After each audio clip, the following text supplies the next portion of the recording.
그리고 우리 성가대 주일을 마치셨던 배정인 집사님이 갑자기 서울 가실 일이 생겨서 서울에 가셨는데 박무현 집사님께서 주일을 맡아서 잘 해주셔서 너무너무 감사합니다. 오늘 저는 아버지의 깊은 사랑이라 그런 제목을 가지고 전 말씀을 드리려고 합니다. 물론 우리나라에는 5월 부모님의 날이 있습니다. 어버이 주일이라고 그러고 어버이날이라고 그러는 날이 있기는 하지만은 조금 다른 생각을 가지고 제가 말씀을 드리려고 합니다. 저는 호주에서 30년을 살다가 왔는데 호주는 9월 첫째 주일이 아버지 주일입니다. 물론 5월 달에 어머니 주일 따로 있고요. 그래서 9월 그 교회 다니는 사람만 지키는 게 아니고 9월 첫째 주간이 되면은 초등학교 유치원서부터 시작해서 대학까지 학교에서 아버지들에게 선물을 할 수 있도록 다 아버지들이 쓰는 물건들을 학교에다가 갖다 놓고 팔아요. 학생들한테. 아주 싼 값으로 학교가 다 그렇게 계획을 세워가지고 그렇게 합니다. 그래서 우리 아이들 보면은 저는 이제 뭐 우리 손자들이 저를 보고서 아빠라고 그럴 정도로다가 애들이 매년 사오는 게 거의 비슷해요. 망치 사오는 날도 있고 연장 사오는 날도 있고 주로 아빠들이 쓰는 용품이니까 그런 걸 팔더라고요. 그래서 애들이 그걸 싸가지고 또 학교에서 1시간 동안 아빠 고맙습니다, 감사합니다 그러면서 카드를 만들어 가지고 이제 전달해 주고, 그 다음에 온 국가가 다 그런 식으로 하니까 정말 아버지의 깊은 그 사랑에 대해서 생각할 수 있는 그런 시간을 주더라고요. 그리고 미국에서는 아버지 날이 따로 있습니다. 6월 달에 있는데 1909년이라고 그래요. 워싱턴 근교에 있는 스포케인 교회에서 5월 달에 어머니 주일 예배를 드리고 있었습니다. 그런데 그때 그 어머니 주일을 지키고 있던 보드 여사라고 하는 그 따님이 자기 아버지가 이미 돌아가셨어요. 돌아가셨는데 그 딸이 예배 시간 내내 목사님은 어머니의 사랑에 대해서 설교를 하고 있는데 이 딸은 아버지를 생각하면서 이렇게 울었답니다. 그래서 그 이유는 나중에 끝나고 나서 얘기하는데 자기는 6 형제인데 자기 어머니가 6번째 아기를 낳다가 돌아가셨대요. 그리고 그 아기는 살아난 거야.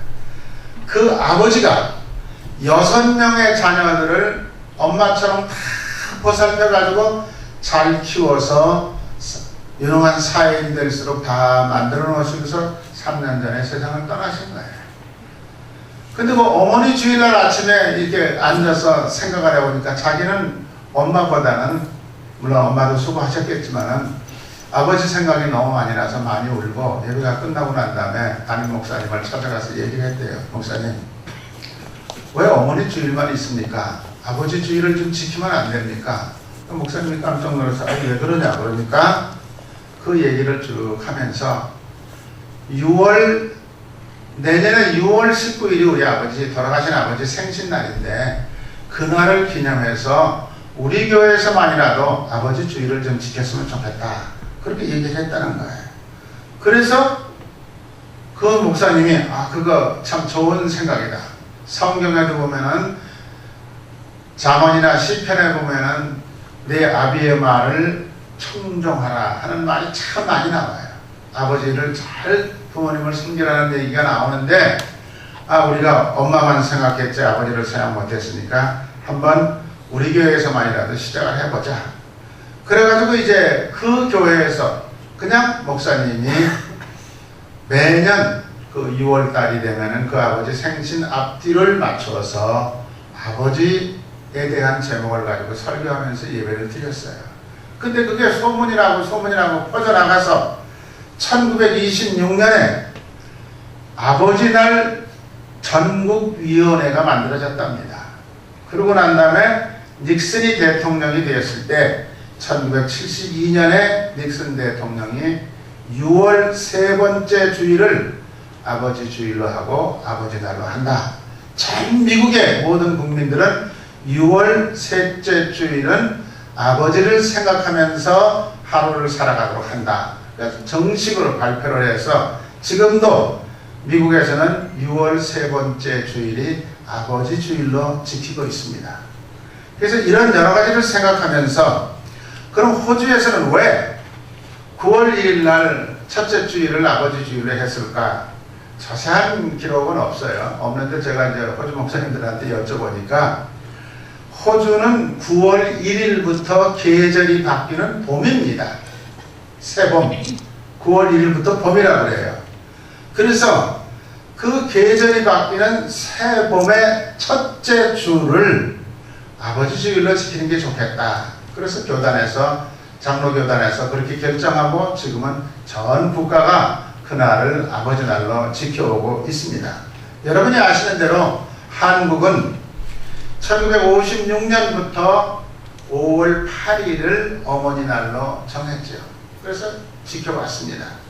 그런데 이제 누가 그랬는지는 잘 모르겠습니다만 아버지들이 왜 어머니 날만 지키고 아버지 날은 없냐 그렇게 이제 얘기하는 분들이 많아지다가 보니까 국회에서 그러면 그 날을 엄마 아빠를 합쳐가지고 어버이날로 하자 이렇게 해서 이제 어버이날로 지키게 정부가 결정을 해서 국민들에게 발표를 했습니다. 그런데 그거는 이제 일반적인 얘기고 성경은 뭐라고 그러냐? 성경은 하나님 아버지로 가르쳐주고 있습니다. 성경에 하나님 어머니 이렇게 가르친 데는 없습니다. 그렇다고 해서 성경이 어머니를 무시하는 그런 기독교는 아닙니다. 성경에 보면 항상 내 어머니의 말을 청종하고 어머니에게 정성을 다하라고 가르쳐주고 있습니다. 그런데 예수님께서 제자들이 기도를 가르쳐달라고 부탁을 했어요. 그랬더니 예수님께서 하늘에 계신 우리 아버지시여 이렇게 시작하는 기도를 가르쳐 주셨습니다. 또 요한복음 17장은 예수님이 고난을 당하시기 직전에 내가 이제 예루살렘에 올라가면 잡혀서 부조리한 재판을 억울하게 받고 십자가에 못 박혀 죽을 것이다 라는 것을 다 알고 계시면서 정말 마지막으로 간절한 마음으로 예수님이 기도를 하신 내용이 요한복음 17장 전체입니다. 그런데 그 17장에 절수가 26절입니다. 그런데 그 17장 기도 안에 아버지라는 단어가 38번이나 나와요. 그러니까 예수님이 아주 절박한 죽음을 앞에 두고 얼마나 간절한 마음으로 아버지를 불렀는지 하는 것을 우리는 이 기도문을 통해서 볼 수가 있습니다. 1절에 한 번씩만 읽는다고 하더라도 26번밖에 안 되는데 26절 동안에 38번이나 아버지를 찾고 계신단 말이에요. 그래서 아버지께 기도하신 거죠. 그리고 예수님께서는 말씀하셨어요. 나를 본 자는 아버지를 봤다. 이렇게 말씀하셨습니다. 성경 신구약 전체를 털어보면 아버지라는 단어가 345번 나옵니다. 물론 여기는 하나님 아버지가 아닌 세상의 아버지에 대한 얘기도 섞여 있습니다. 그리고 하나님 아버지라고 분명하게 하늘에 계신 하나님을 호칭하는 이름 앞에 아버지를 붙인 것이 80번 정도 나옵니다. 신구약 전체를 통해서. 그러니까 성경은 하나님을 아버지로 우리들에게 가르쳐주고 있는 것입니다. 그런데 여러분 잘 좀 생각해 보세요. 지난 2005년에 우리 한국에서 여성 신학자들이 모였어요. 여자들 가운데 목사님들. 2005년에는 이제 감리교에서 여자 목사님이 있었고 그 다음에 다른 교단에서는 여자 목사님을 인정하지 않은 때였습니다. 그런데 어쨌든 대학에서 강의를 하는 신학대학에서 강의를 하는 분들 가운데는 여자들이 목사님은 아니지만 신학교 교수들은 여러분 많이 있었어요. 그런 여성 신학자들이 모여서 성명서를 발표했어요. 주기도문에 아버지라는 말이 5번 나오는데 이 주기도문은 틀렸다. 남성을 위한 기도문이지 우리 여성들을 무시하는 기도문이다. 이래가지고 아버지라는 말을 다 빼버리고 그 아버지라는 말 대신에 당신이라는 말을 넣자. 물론 이게 결정되지는 않았어요. 여성 신학자들이 거짓을 하고 외신까지도 이런 얘기를 보도를 했지만 어느 나라에서도 이거에 대해서 관심을 가지는 나라는 없었습니다. 그런데 우리 여기 앉아 계신 여성 성도님들은 지금 어떻게 생각하세요? 주기도문을 읽으면서 또 성경을 읽으면서 하나님 아버지라고 한 것에 대해서 거부 반응이 있으세요? 없습니다. 솔직히 한번 얘기해 보자고요. 거부 반응이 있으세요?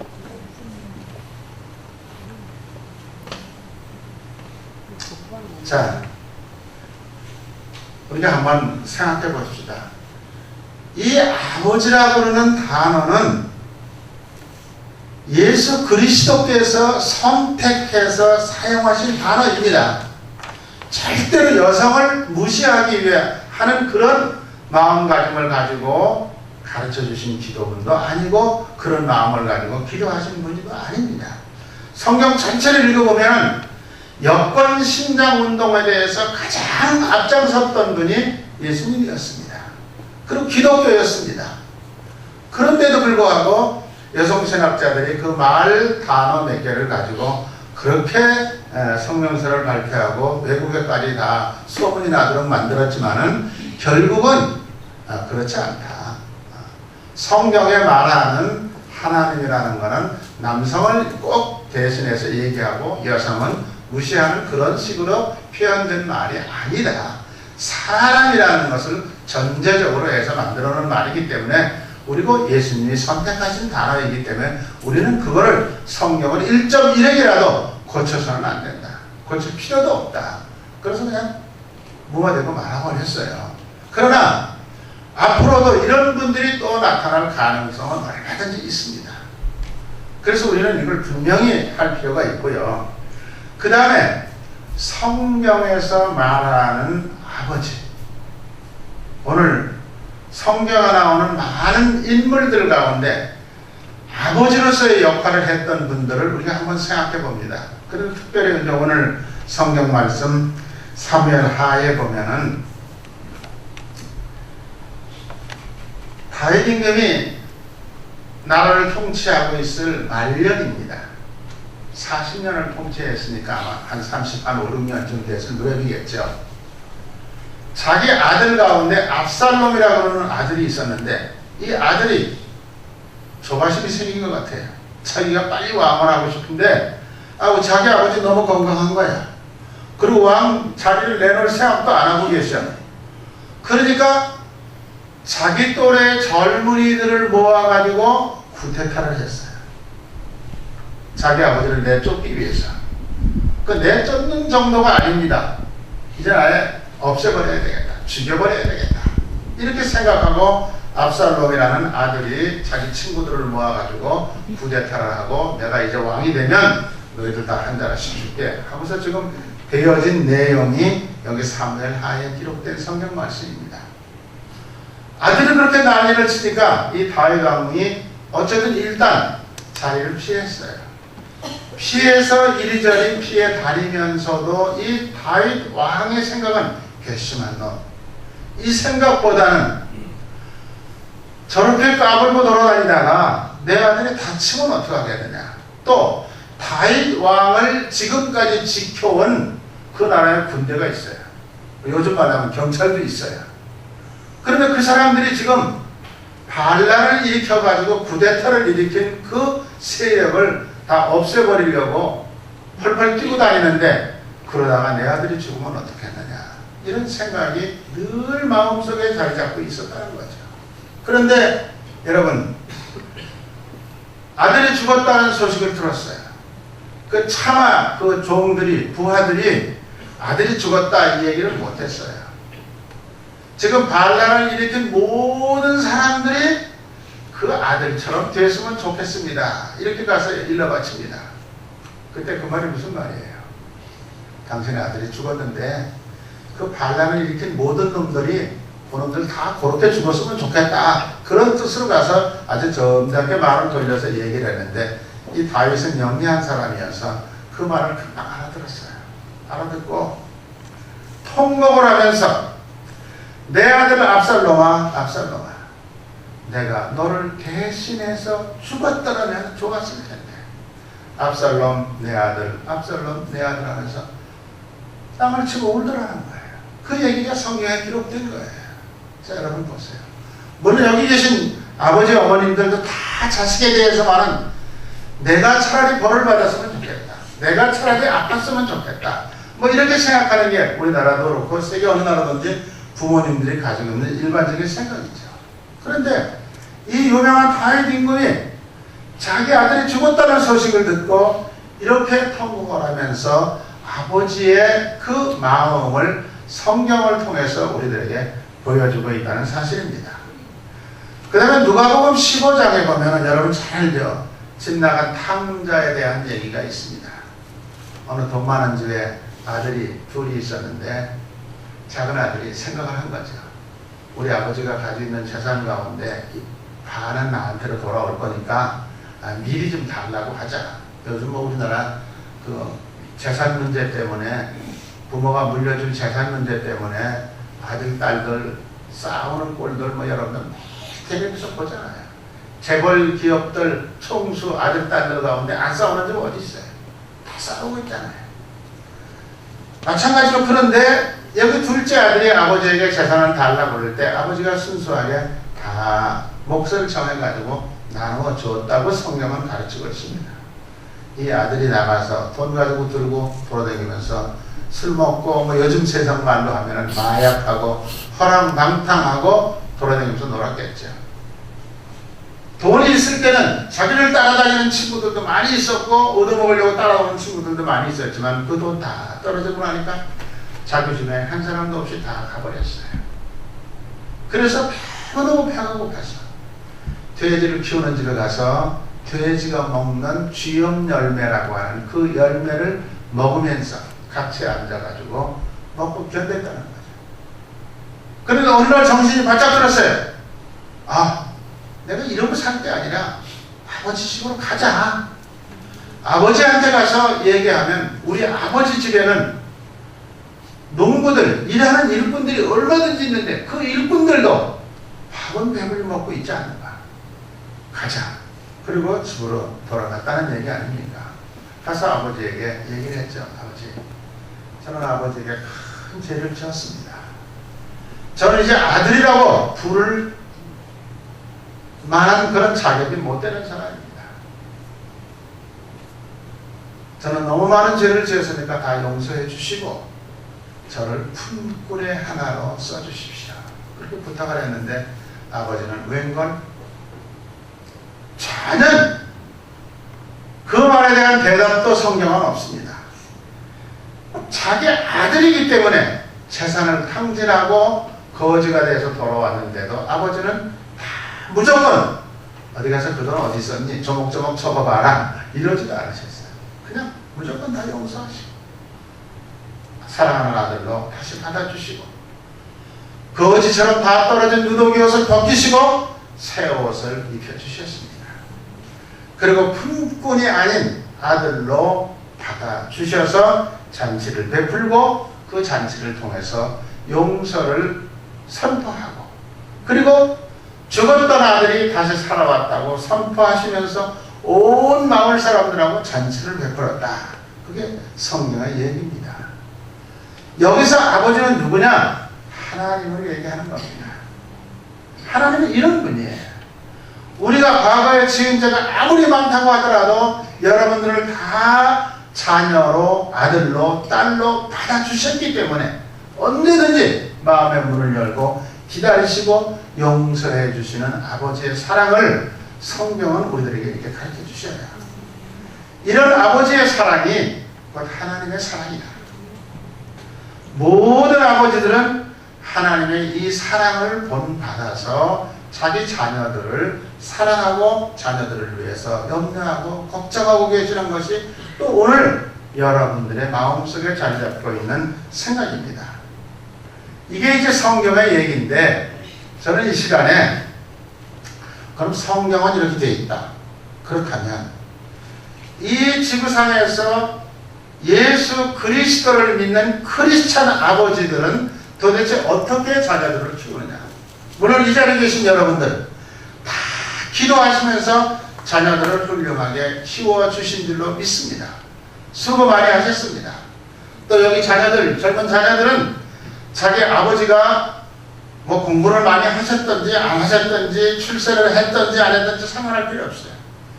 그 아버지의 형편과 아버지가 있는 자리에서 여러분들을 위해서 최선을 다해 주셨다는 사실을 우리는 놓치면 안 됩니다.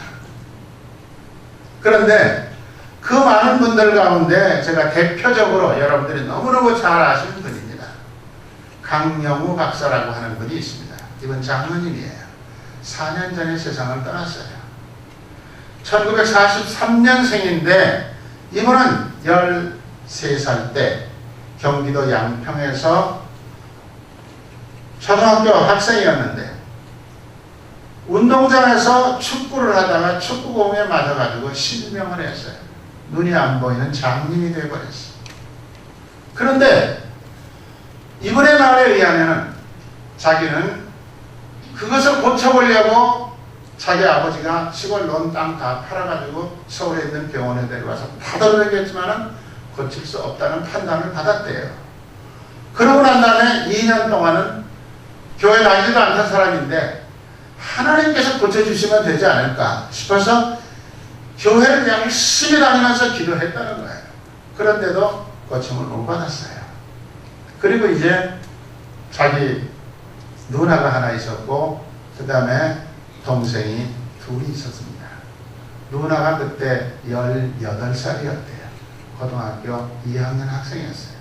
이 누나가 학교를 집어치우고 서울 동대문 평화시장에, 평화시장은 전부 다 옷 만드는 시장이에요. 거기 가면 전부 다 미싱 놓고 조그만 아이들이 다 그거 미싱 배워가지고 그 일 하고 있어요. 심부름 하고. 거기 취직을 해가지고 그 앞에 이제 절대 의학적으로 고칠 수 없다라고 하는 진단을 받고 난 다음에 어머니가 그 다음날 돌아가셨대요. 충격을 받으셔가지고. 그래 뭐 집안에 뭐 일가 친척은 어떻게 있는지 그건 모르겠는데 이분 말에 의하면은 그래서 자기는 누나가 공장으로 가서 일을 해가지고 2년 동안 자기 동생들 셋을 먹여 살렸답니다. 그런데 그 동대문 평화시장이라는 데가 여러분들 아시던 대로 그 전태일 군이라고 하는 분이 거기서 일하다가 너무너무 못 견디겠고 사람 대접 못 받는다고 그래서 자살을 했잖아요. 그래서 이제 그 다음부터 조금 이제 좀 괜찮아졌는데 아직도 그런 곳입니다. 그 누나는 거기서 2년 동안 아침 새벽부터 나가서 밥도 제대로 못 먹고 밤 11시까지 일하다가 2년을 그렇게 일했는데 어느 날 과로로 쓰러졌는데 그 누나가 또 죽었어요. 그러니까 자기가 장남이지 자기 동생 둘 데리고 살아야 되는데 살 방법이 없어서 어느 날 동생 둘을 모았답니다. 자기 밑에 있는 동생은 남동생 9살 먹은 아이인데 너는 9살이나 먹었으니까 뭐라도 할 수 있지 않느냐. 그래가지고 동네 사람들한테 부탁을 해서 어느 철물점에 심부름하는 아이로 취직을 시켰대요. 그리고 여동생 6살 먹은 아이는 뭐 하여간 고아원으로 보내고 그리고 자기는 어떻게 할까 생각을 하다가 그래도 공부를 좀 해보자. 그리고 서울의 맹아학교에 들어간 거예요. 18살에 맹아학교 1학년, 이거 중학교 1학년 과정이었다고 해요. 거기 들어가서 이제 공부를 하다가 이 사진에 보이는 저 여자가 지금 부인인데 권사님인데 숙명여자대학교 1학년 학생이었어요. 영문과. 그 학생이 맹아학교에 눈이 없으니까 글을 읽을 줄 모르는 아이들에게 글 읽어주는 봉사를 하러 왔다가 이 사람 당번이 된 거예요. 그래가지고 이 사람하고 이제 계속해서 이 아이를 잘 지도해주고 돈으로 도와주고 그 다음에 대학을 갈 수 있도록 길을 열어주고 이렇게 해가지고 마지막에 이제 결혼을 합니다. 뭐 그런 얘기인데 이 맹인이고 아무도 보호자도 없는 이분이 연세대학을 들어가요. 연세대학 들어갈 때 총장이 입학원서 안 된다. 너 같은 맹인은 우리 학교에서 받아준 일이 없다. 이분이 가서 소리소리 질러요. 기독교 학교이기 때문에 내가 연세대학을 찾아왔는데 기독교 학교에서 나 같은 맹인 안 받아주면 어느 학교로 가란 말이냐. 그래가지고 교수들이 모여가지고 회의를 해서 마지막에 이 사람을 받아줘요. 근데 이 사람이 결국 마지막에 연세대학을 졸업할 때요, 전체에서 2등으로 졸업을 합니다. 그리고 이 여자하고 결혼해서 이제 미국으로 공부하러 가는데, 이분이 아들을 둘을 낳아요. 아들을 둘을 낳는데 그 아들 둘을, 하나는 진석이고 큰 아들은 하나는 진영인데, 이 두 아들을 어렸을 때부터 맹인인 아버지가 맨날 저녁마다 되면 데리고 앉아가지고 기도하고 가르치는 말씀이 있었어요. 뭐냐? 너희들은 신앙을 가지고 살아야 된다. 신앙을, 바른 신앙을 가져야 된다. 적당히 예수 믿어가지고 절대 안 된다. 그 다음에 내가 이렇게 산 것처럼 너희들도 용기가 있어야 된다. 그리고 무슨 일이든지 참고 견디는 인내심을 배워야 된다. 전부 성경의 목록이에요. 그리고 사랑을 거기다가 덧입혀서 충성스럽게 세상을 살아야 된다. 물론 이제 이 아버지는 나중에 미국 가서 자기 부인하고 유학을 가가지고 미국에서 피츠버그 유니버시티에서 맹인으로서는 처음으로 박사학위를 받습니다.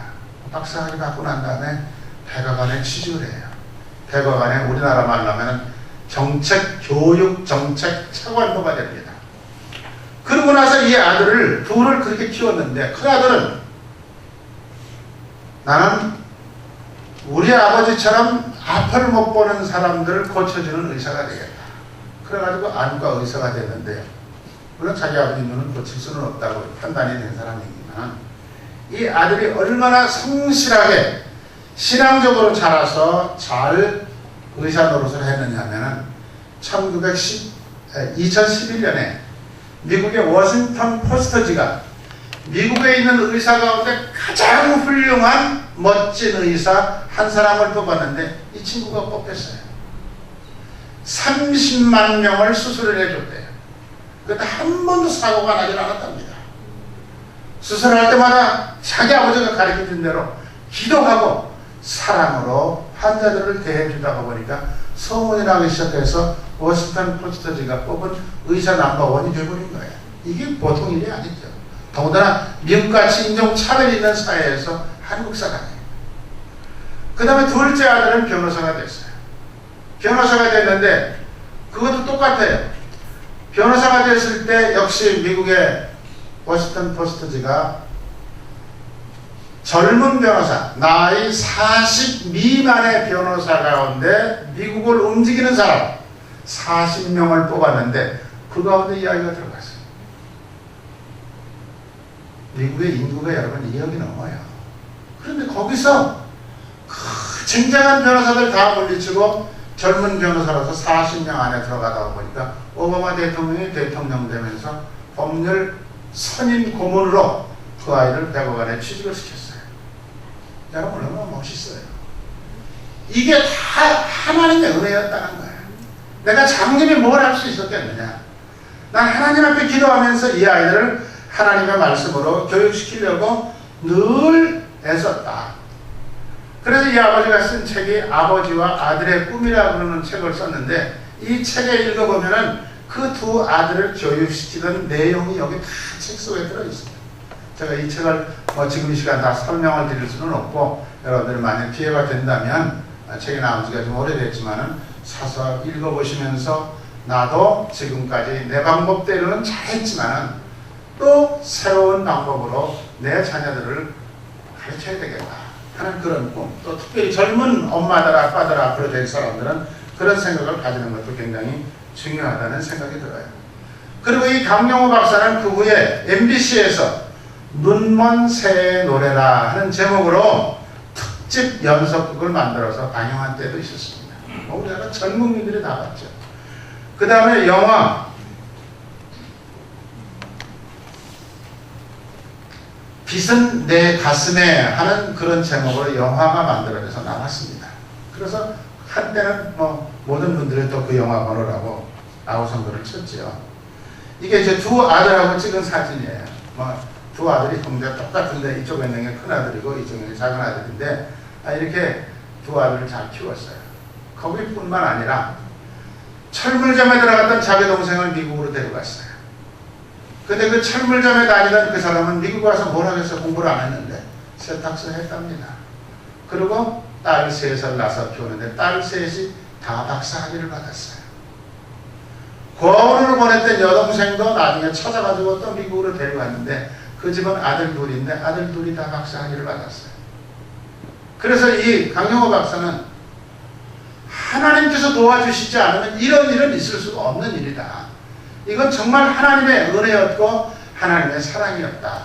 그렇게 간증하고 고백하면서 사시는 분이에요. 그래서 여기 제가 써놨어요. 강영호 박사는 1944년 1월 16일 날 태어나서 2012년 2월 23일에 췌장암으로 세상을 떠났어요. 그리고 미국의 유니버시티 오브 피츠버그에서 철학 박사 학위를 받고 미국 백악관의 교육 차관보로 일하고 유엔에서 지체 부자유한 사람들을 위해서 일하는 일에 앞장을 섰던 사람이에요. 큰 아들 진석이는 안과 의사입니다. 그 다음에 둘째 아들 김진영이 아까 제가 얘기했죠. 자, 이 시간에는 시간이 별로 없지만은 이 아침마당에 나와서 이분이 직접 그 방송을 통해서 얘기한 그 내용을 여러분들이 잠깐 제가 이미 설명드린 속에 나오는 얘기지만은 직접 본인이 말하는 얘기 한번 들어보시는 게 좋을 것 같아서 만들어 놨습니다. 이거 안 돼요?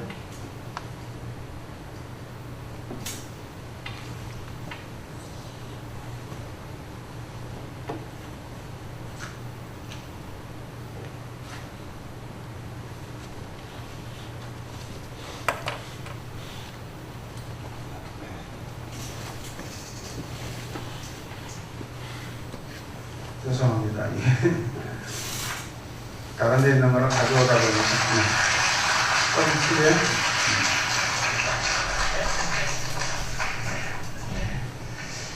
오늘 제가 아침마당 무교 특강에서 특강을 할 수 있게 된 것을 매우 기쁘고 감사하게 생각을 합니다. 오늘 제가 그 특강의 주제는 제 최근 책 그 원동력이란 그 주제가 되겠는데요. 이 원동력이란 주제로 특강을 시작하기 전에 저의 그 소개를 잠시 하도록 하겠습니다.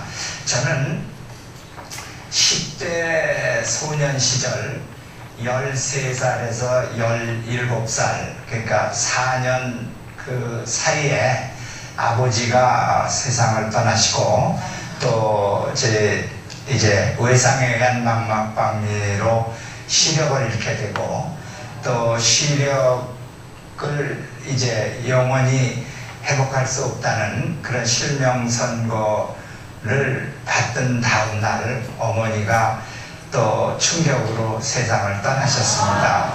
그래서 우리는 그 졸지에 이제 사남매가 이제 고아들이 됐어요. 근데 누나가 제일 이제 나이가 많아서 17살, 그래서 학업을 포기하고 동대문 시장 평화시장에서 직공으로 취직을 해가지고 이제 동생들의 생계를 이렇게 이어갔습니다. 그러다가 이제 2년 동안 버티고 과로로 또 이제 세상을 떠나게 됐습니다. 그래서 마지막 그 4년째 이제 누나가 세상을 떠난 때, 그때가 이제 제일 어려운 때죠. 제가 누나처럼 그때 눈을 볼 수 있었으면은 뒤를 이어 공장에 가서 이제 소년 가장으로 어린 동생하고 살 텐데 눈을 볼 수 없으니까 하는 수 없이 9살 된 여동생을 고아원으로 보내고 또 13살 된 남동생은 남의 집 철물점으로 보내서 낮에는 거기서 이제 심부름하고 저녁에는 야간 학교를 다니도록 그렇게 주선하고 저는 이제 맹인 재활센터로 이제 재활의 길을 찾아서 세 식구가 뿔뿔이 헤어지게 됐습니다. 그래 뿔뿔이 헤어지는 날 저희 삼남매는 서로를 끌어안고 울고 또 울었습니다. 그런데 이제 이 삼남매가 오늘날에는 미국에서 제가 이제 이 동생들도 다 미국으로 초청을 했잖아요. 그래서 뭐 저희 아들들 이야기는 이제 다들 아시죠. 근데 저희 조카들도 저희 남동생은 미국에서 이제 초등학교 6학년에서 고1 될 때 세 딸을 데리고 이민을 왔습니다. 그래갖고 세탁소를 이제 하면서 세 딸을, 그런데 둘째 딸이 치과의사 박사고 셋째 딸이 교육공학 박사로 교수고 큰 딸은 공인회계사고 남편이 박사고, 그리고 이제 여동생은 남매를 길렀어요. 딸이 약학 박사고, 그리고 이제 아들은 이제 컴퓨터 엔지니어로 대기업에 있고 그렇습니다. 그런데 그래서 저희 아들들, 며느리들 또 다 박사잖아요. 그래서 또 제 조카들 시집 장가 가서 또 밖에서 들어온 사람들 모두 14명이에요. 이 14명이 다 1급 전문인들이고 그 중에 박사가 9명이 된 거죠.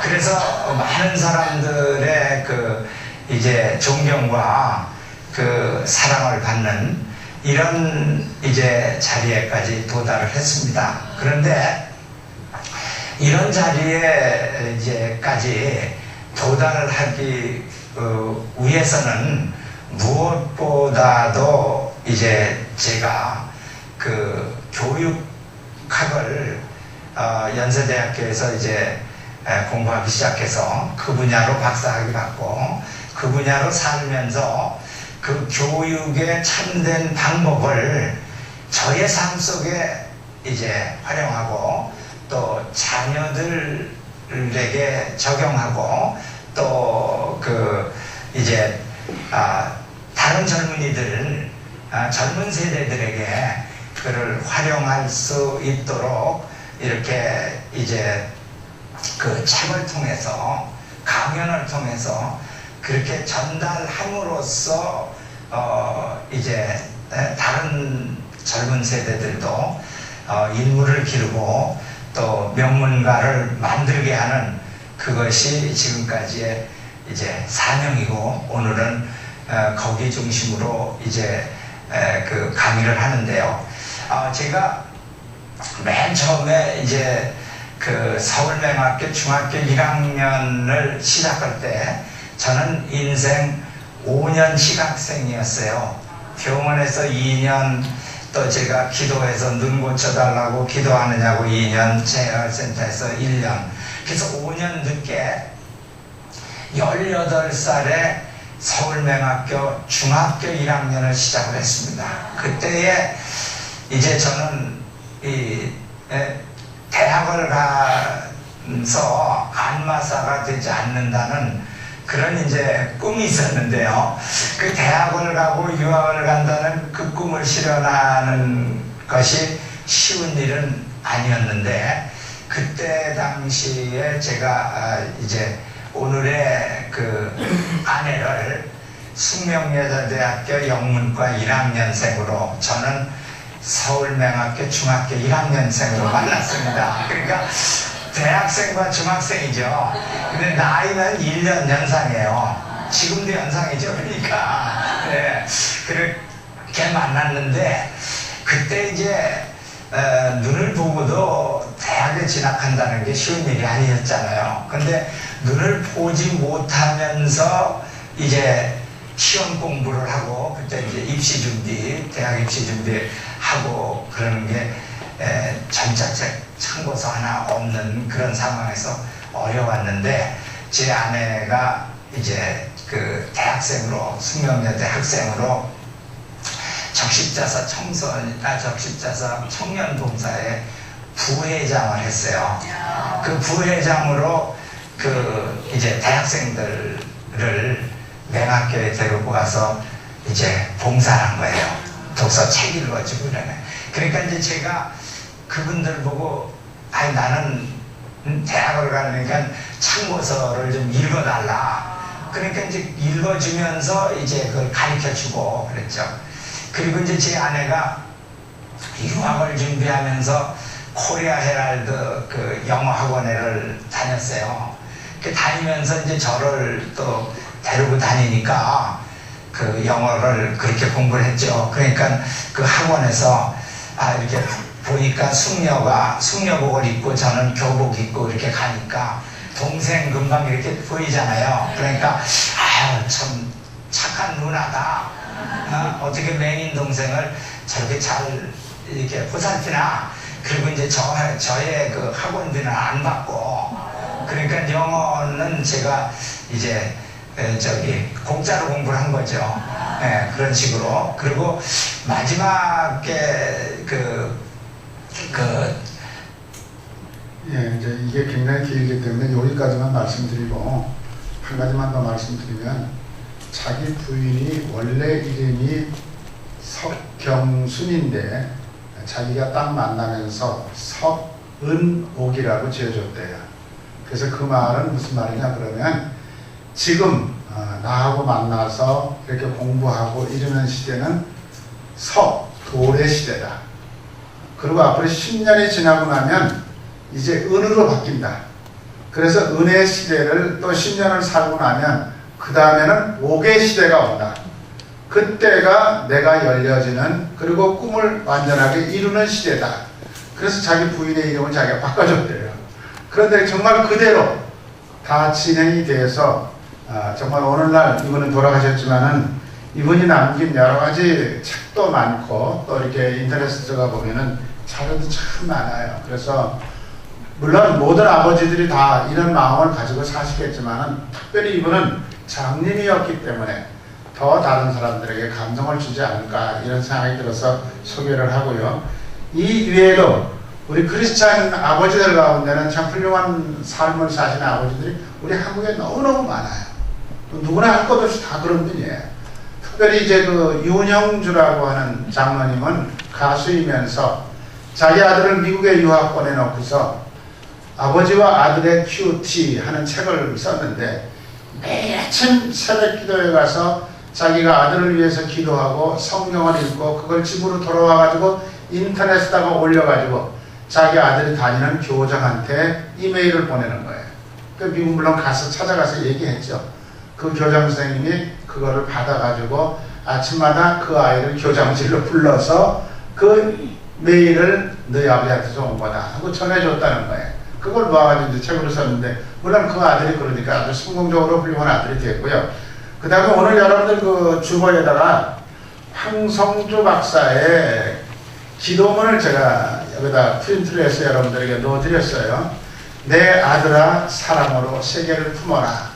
이 황성주 박사는 여러분 아시는 대로 전라남도 광주 출신이고, 서울대 의대 출신이고, 서울대 의과대학 교수를 하다가 지금은 한림대학의 의과대학 교수이고, 그 다음에 시장에 가면은 생식, 콩으로 만드는 그런 음식 그런 거를 해서 사람들의 질병을 고치는데 아주 앞장서는 참 훌륭한 장로님입니다. 이 장로님이 자기 아들을 생각하면서 이런 기도를 했다는 거예요. 그래서 여러분들도 우리 이 기도문 들어가셔서 꼭 한번 읽어보시고, 지금까지 자녀들을 위해서 기도하셨지만은 나도 이렇게 또 방향을 바꾸어서 기도해야 되겠구나, 이런 생각을 가지시고 우리 어머님들도 꼭 한번 읽어보시고 자녀들을 위한 기도의 제목을 이 안에서 찾았으면 참 좋겠다, 그런 생각이 들어서 이것을 프린트해 드렸습니다. 잠깐 기도하겠습니다. 하나님, 참 감사합니다.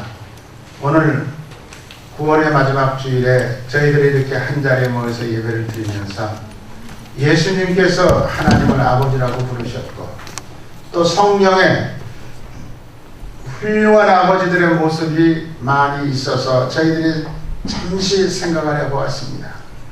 그리고 우리들도 예수 믿는 사람으로서 자녀를 낳아서 키우는 부모로서 아들을 위해서 내가 한 일이 무엇인지를, 내가 어떻게 기도했는지를 되돌아보면서 앞으로는 더 열심히 기도해서 정말 가치 있는 그런 가치를 가지고 성경이 가르쳐준 대로 아름다운 모습으로 살아갈 수 있도록 하나님께서 길을 여시고 축복해 주시고 우리 창신교회에 속한 어머니 아버지들이 자녀들을 향해서 올리는 모든 기도가 신앙적으로 확실하게 하시고 용기 있게 살아갈 수 있도록 하시고 참고 사랑을 실천하는 그런 고귀한 가치를 가지고 일생 동안 어디 가서든지 부끄러움이 없는 삶을 살도록 우리 부모들이 기도해 주게 하여 주시옵소서.